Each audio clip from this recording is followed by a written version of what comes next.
প্রিয় ছাত্রছাত্রী, আবার চলে এলাম যে আপার প্রাইমারি সেখানে এসএসসি আপকামিং আপার প্রাইমারির যে সিলেবাস সাইকোলজির তার প্রথম দিন আলোচনা করেছিলাম শিক্ষা মনোবিজ্ঞান নিয়ে।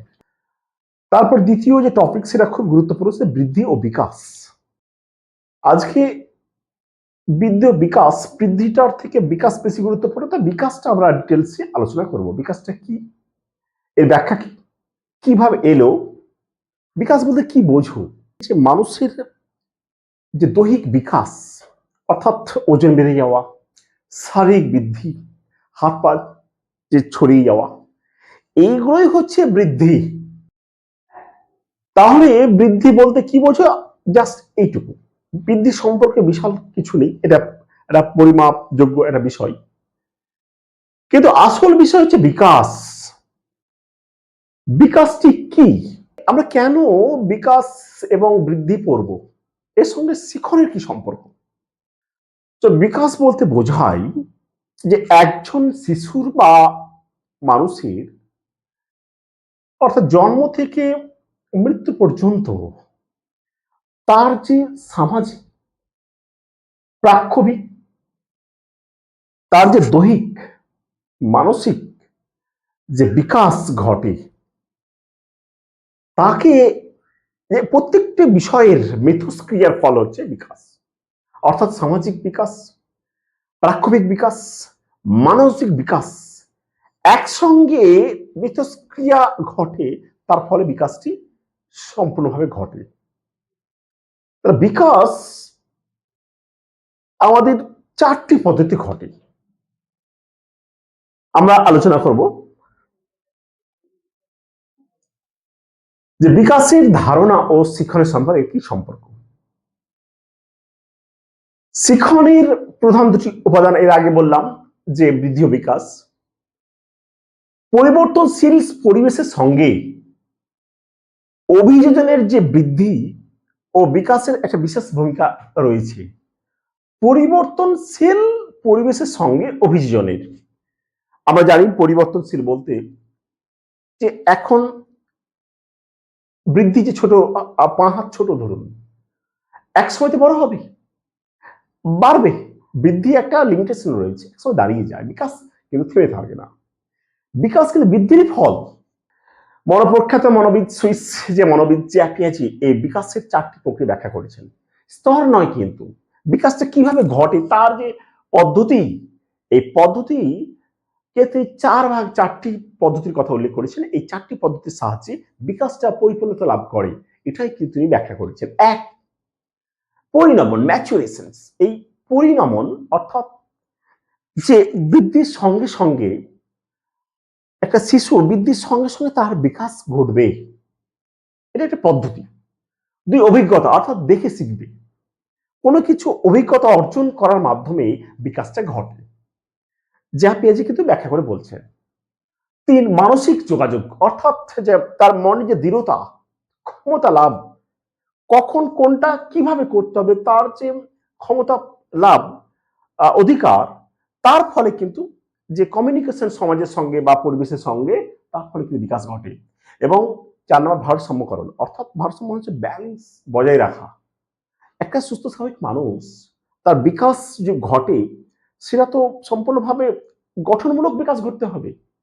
এই গঠনমূলক চারিদিকে ব্যালেন্স বজায় রেখে, সামাজিক ভারসাম্য বজায় রেখে যে বিকাশ ঘটে, সেটা হচ্ছে ভারসাম্যকরণ, তিনি ব্যাখ্যা করেছেন। আমরা এই বিকাশের যে চারটি স্তর, খুব গুরুত্বপূর্ণ স্তর, পরবর্তী ভিডিওতে আমরা বিস্তারিত আলোচনা করব।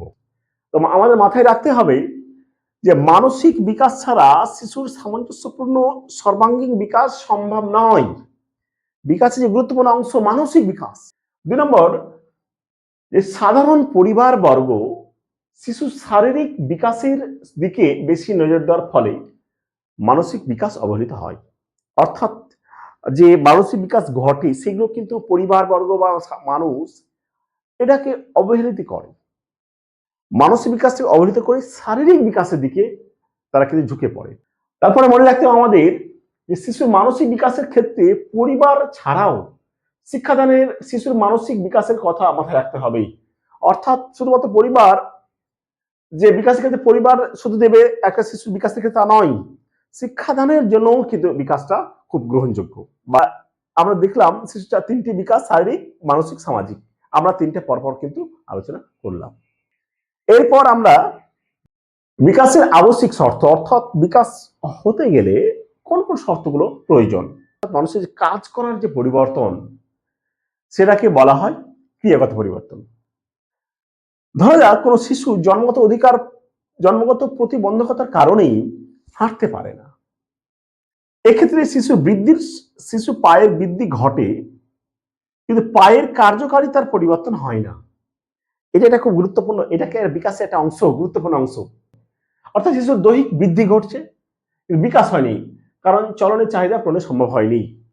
ফলে এখানেই কিন্তু সামাজিক বিকাশ আটকে রয়েছে। বিকাশের 3টি স্তর বললাম, তার জন্য সামাজিক বিকাশ এটা আটকে রয়েছে। শারীরিকভাবে বড় হওয়া সবসময় বিকাশ নয়, কার্যক্ষমতা বাড়াটাই হলো বিকাশ। মানে মূল কথাটাই হচ্ছে এটাই যে বৃদ্ধি একটা সাধারণ প্রক্রিয়ায় ঘটে, কিন্তু বিকাশ কিন্তু সাধারণ প্রক্রিয়া নয়। সমাজের বিভিন্ন ক্ষেত্রে যে 3টি পর্যায় বিশেষ করে তার পরিণমন এবং মিথস্ক্রিয়ার ফলে কিন্তু বিকাশটি ঘটে। তাহলে শেষে দাঁড়ালো কি বিকাশের অবস্থা? সামগ্রিক বিকাশ বলতে কি বোঝানো হলো? বিকাশ একটি প্রক্রিয়া যা ব্যক্তির ক্ষমতার সূচনা বৃদ্ধি করে এবং ব্যক্তিকে উৎকর্ষতার সঙ্গে কার্য সম্পাদনে সাহায্য করে। বিকাশ সামরিক থেকে বিশেষের দিকে ঘটে, একটা সামরিক ভাবনা থেকে বিশেষ দিকে এগিয়ে যায়। কিভাবে? যেমন একটি শিশু কোনো কিছু ধরতে গেলে প্রথমে সম্পূর্ণ হাতকে, পরে সমস্ত আঙুলকে এবং অবশ্যই 2টি আঙুলকে ব্যবহার করতে শেখে। আর প্রথমে সম্পূর্ণ হাতকে ব্যবহার করে, মানে এখানে যে বলা হলো সামগ্রিক, অর্থাৎ সম্পূর্ণভাবে হাতকে ব্যবহার করলো, সমস্ত আঙুলকে ব্যবহার করে এবং 2টি আঙুলকে ব্যবহার করে। অবশেষে বিকাশ বুঝাতে পারলো যে তার এইটা বল। এটা যে বিকাশের পূর্ণতা লাভ পেয়েছে। বৃদ্ধি বিকাশের ক্ষেত্রে লিঙ্গগত পার্থক্য, স্ত্রী পুরুষের মধ্যে বিকাশের পার্থক্য আছে। যেমন বালিকারা বালকদের থেকে অনেক বেশি পরিণত হয়, আর বালিকাদের বয়ঃসন্ধি অনেক আগে আসে। পরিণত হওয়া, বালিকারা বালকদের থেকে অনেক বেশি পরিণত হয়।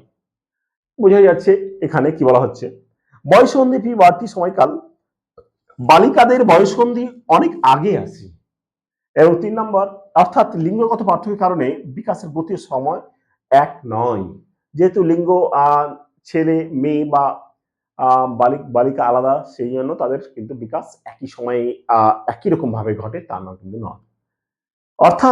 অতএব বিকাশ কেবল বৃদ্ধি নয়, এটি ক্ষমতার কার্যকর প্রকাশ, উৎকর্ষতা অর্জন, সামগ্রিকভাবে ব্যক্তিত্বের উন্নয়নের একটি ধারাবাহিক প্রক্রিয়া।